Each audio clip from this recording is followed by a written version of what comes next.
قصة سيدنا يوسف عليه السلام. سيدنا يوسف هو سيدنا يوسف ابن سيدنا يعقوب، ابن سيدنا إسحاق، ابن سيدنا إبراهيم عليهم السلام. الكريم ابن الكريم ابن الكريم.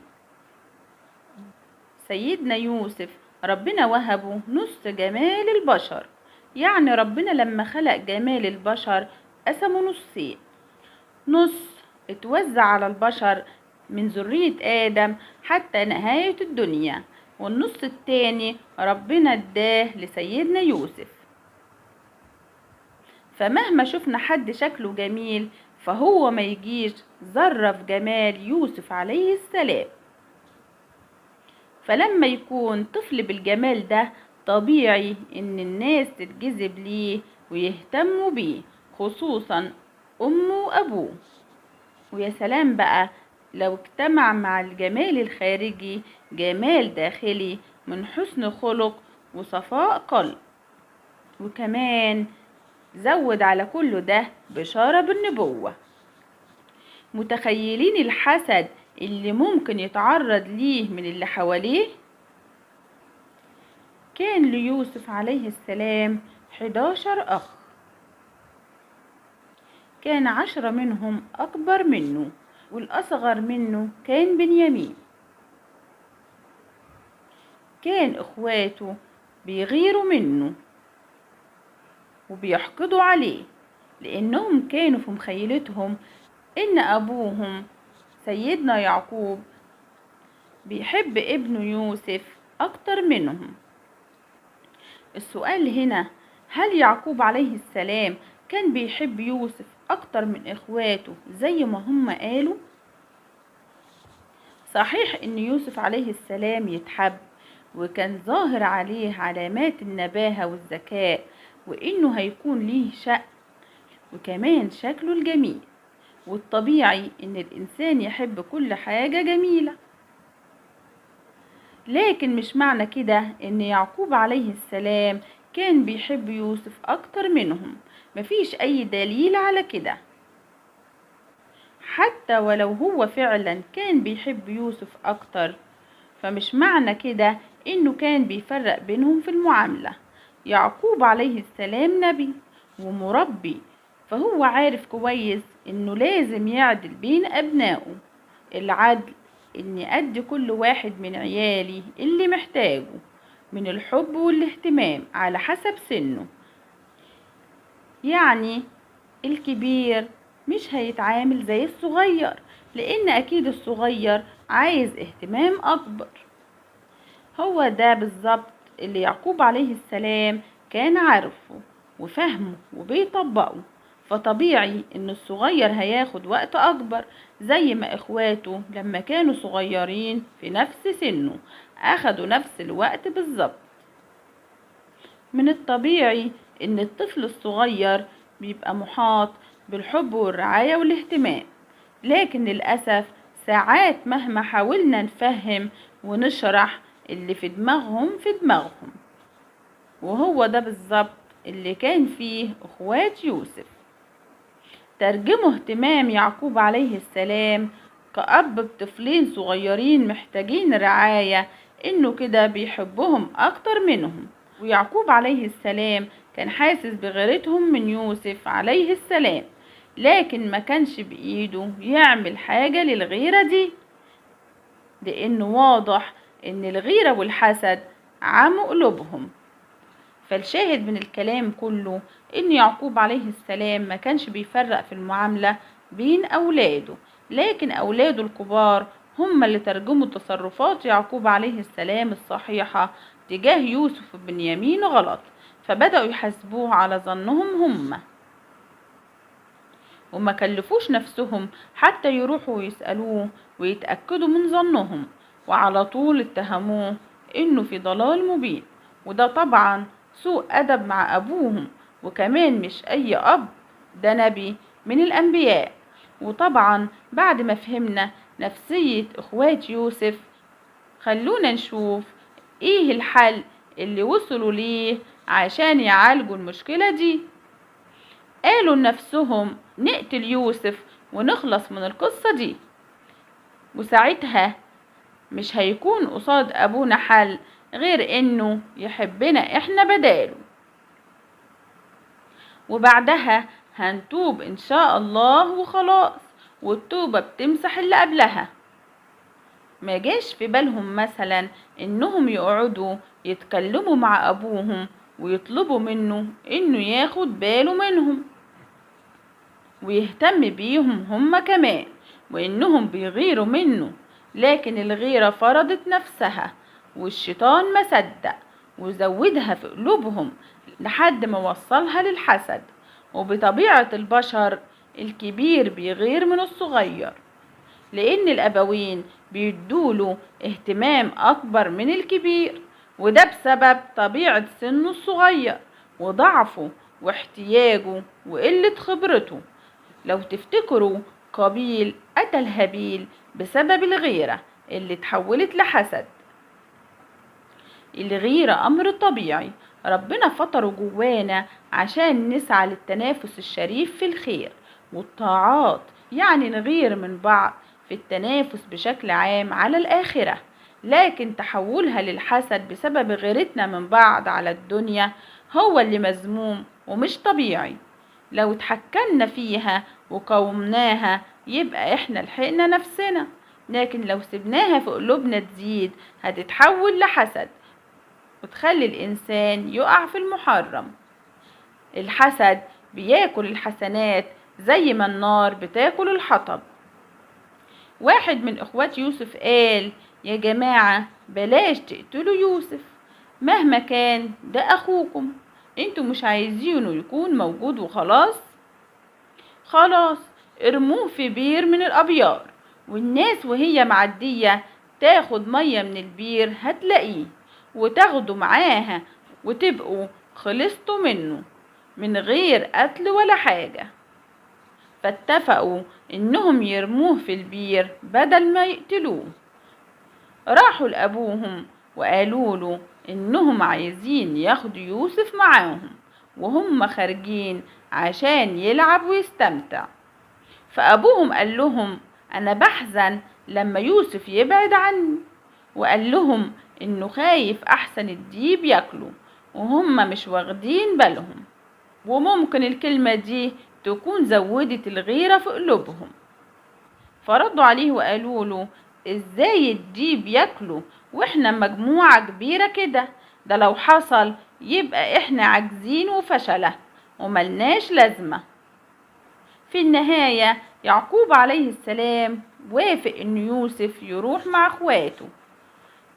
تاني يوم فعلا اخوات يوسف عليه السلام اخدوه لمكان البير ومسكوه عشان يرموه، فبصلهم وقال لهم انا اخوكم، ازاي هتعملوا فيا كده؟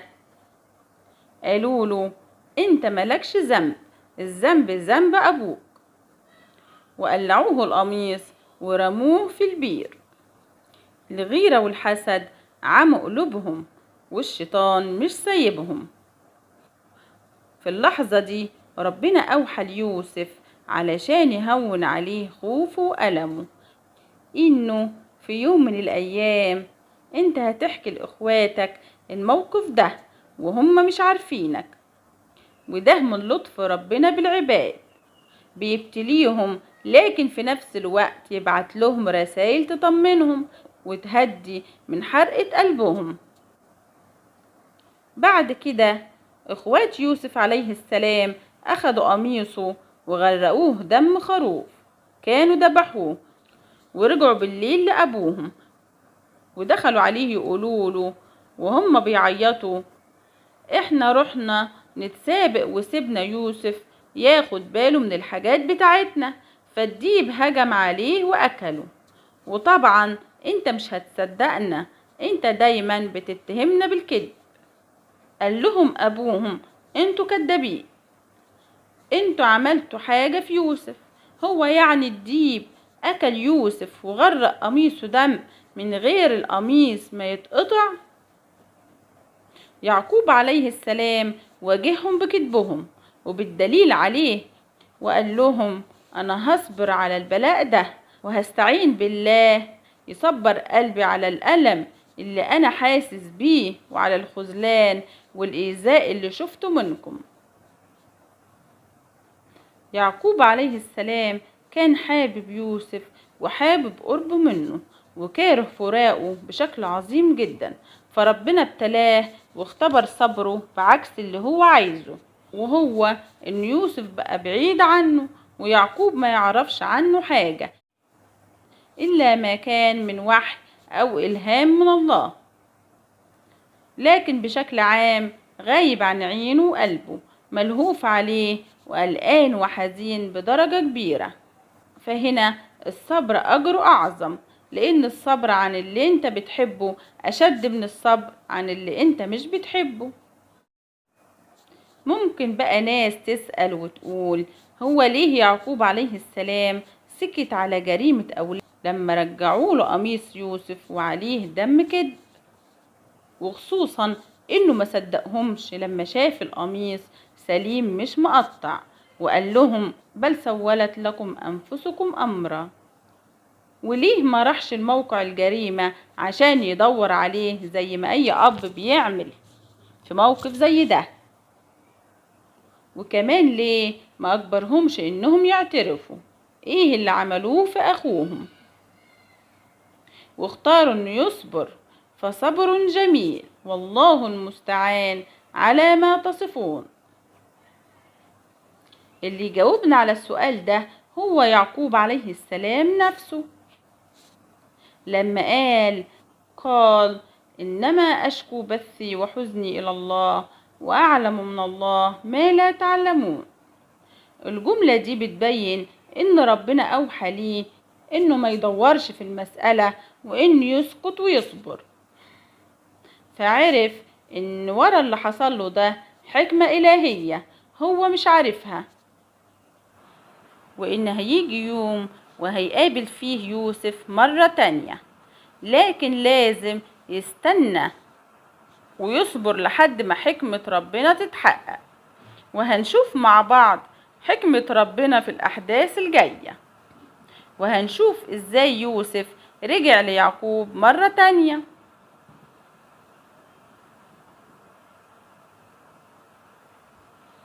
لكن لازم يستنى ويصبر لحد ما حكمة ربنا تتحقق، وهنشوف مع بعض حكمة ربنا في الأحداث الجاية، وهنشوف إزاي يوسف رجع ليعقوب مرة تانية. زي ما شفنا كده يعقوب عليه السلام استعان بالله اللي قدر عليه بعد يوسف وفراقه عنه، فصبر عليه السلام على فراق يوسف.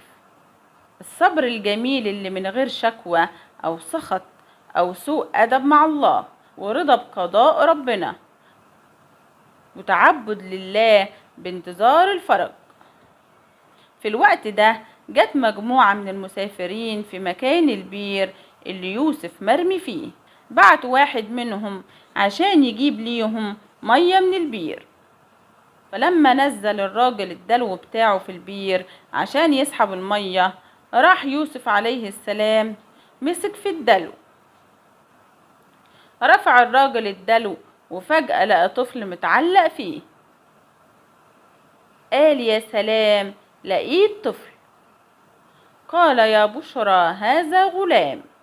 وفي اللحظات دي كان اخوات يوسف بيراقبوا الوضع من بعيد، علشان كانوا خايفين احسن حد يلاقيه ويرجعوا ليعقوب عليه السلام، ويوسف يحكي ليه اللي حصل وتبقى كارثة. فلما الراجل نزل الدلو وطلع يوسف من البيت، جم اخوات يوسف للراجل وقالوا له نبيع لك الولد ده عبد عندنا واحنا مش عايزينه.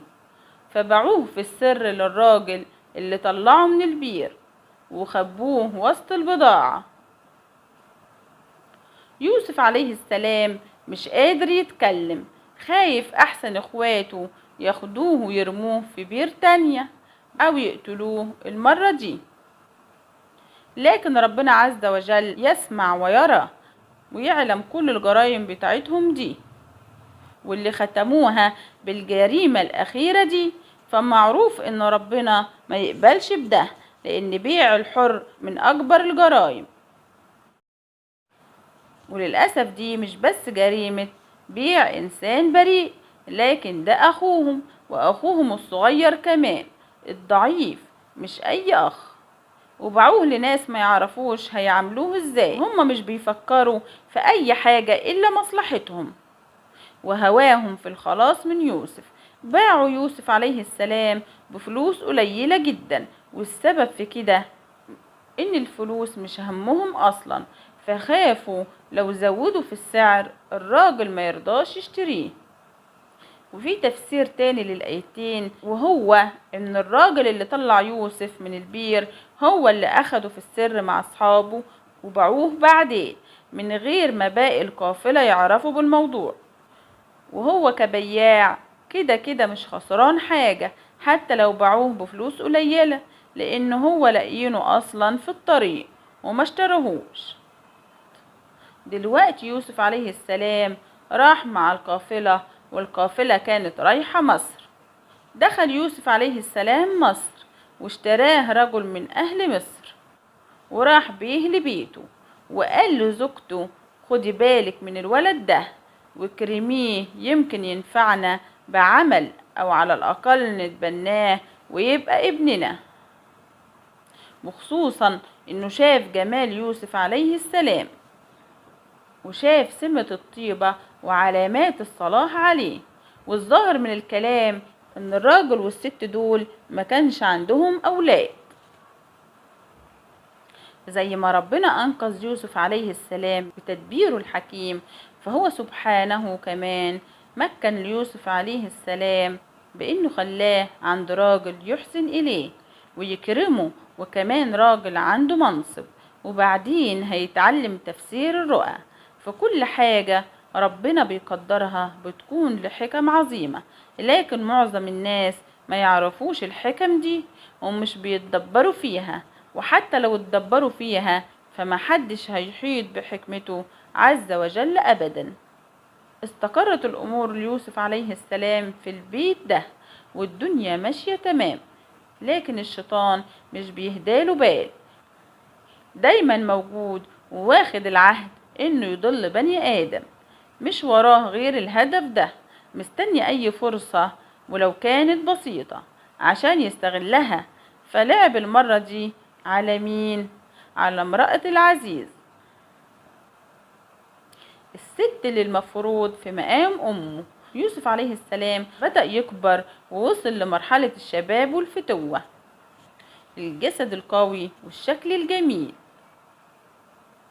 ليكم انكم تتخيلوا شاب بالجمال ده مع امرأة طول اليوم في مكان واحد، والنساء والرجال بطبيعتهم وفطرتهم اللي ربنا فطرهم عليها بيميلوا لبعض.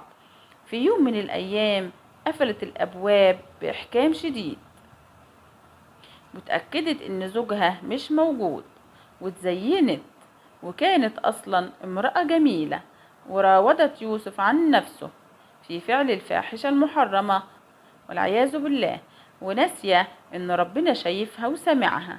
يعني الأمر مش بس خيانة لزوجها، لا ده كمان خيانة الله عز وجل. وراودته التي هو في بيتها عن نفسه وغلقت الأبواب وقالت هيت لك. لكن يا ترى هل يوسف خاين لله زيها وخاين لسيده اللي أحسن إليه وأواه في بيته وأكله وشربه؟ خدوا بالكم دي فتنة ما بعدها فتنة. يعني المرأة جميلة ونقطة ضعف الرجال في النساء، وهو شاب وهي اللي طالبة، وكمان هو مملوك ليها. يوسف عليه السلام مملوك ليها، يعني ملوش حق يتصرف زي الأحرار، وكمان قفلت الأبواب يعني محدش هيعرف أي حاجة. ومع كده قال لها معاذ الله، ومرضيش أبدا إنه يعصي الله أو إنه يخون الراجل اللي أحسن إليه. أعوذ بالله وألجأ إليه عز وجل عشان يعصمني ويحفظني من المعصية دي، لأني ما أقدرش أعتمد على نفسي وقوتي ومجاهدتي لوحدي من غير أعنته عز وجل. لو ربنا ما ساعدنيش هضيع ومش هقدر أعمل أي طاعة ولا أبعد عن أي معصية. المرأة هنا ذات منصب وجمال. منصب يعني تقدر تمنع عنه أي ضرر، وكمان جميلة، والرجال ضعاف قصاد النساء بصفة عامة، فما بالكم لما تكون جميلة. ومع كده يرفض ويقول معاذ الله. عشان كده ربنا وعد اللي يعمل زي يوسف عليه السلام إنه يكون تحت ظل عرش الرحمن يوم القيامة. هنا يوسف عليه السلام ملقاش غير حل واحد بس، وهو إنه يهرب. وفعلا جري ناحية الباب، وهي طلعت تجري وراه طبعا عشان تمنعه يفتح الباب أو يهرب. فلما وصلت ليه شدت قميصه في ايدها وراحت قطعاه بالطول. وأول ما وصل ناحية الباب حصلت المفاجأة، لقوا الباب بيتفتح وزوجها داخل. وهنا راحت بسرعة قالت لزوجها شايف يوسف عمل ايه؟ مفيش جزاء للي عايز يتعدى على مراتك إلا إنه يتسجن أو يتعذب. هنا يوسف عليه السلام بدأ يدافع عن نفسه وقال دي هي اللي راودتني عن نفسي وأنا اللي مرضتش. قال هي راودتني عن نفسي. فكان مع زوجها في الوقت ده واحد من أقارب زوجته، يقال إنه ابن خالتها، كان راجل بالغ مش طفل رضيع زي ما هو مشهور بين الناس. الراجل ده عرف إن القميص بتاع يوسف اتقطع، فقال خلاص احنا نشوف القميص، لو كان اتقطع من قدام يبقى هي الصادقة وهو اللي كذاب.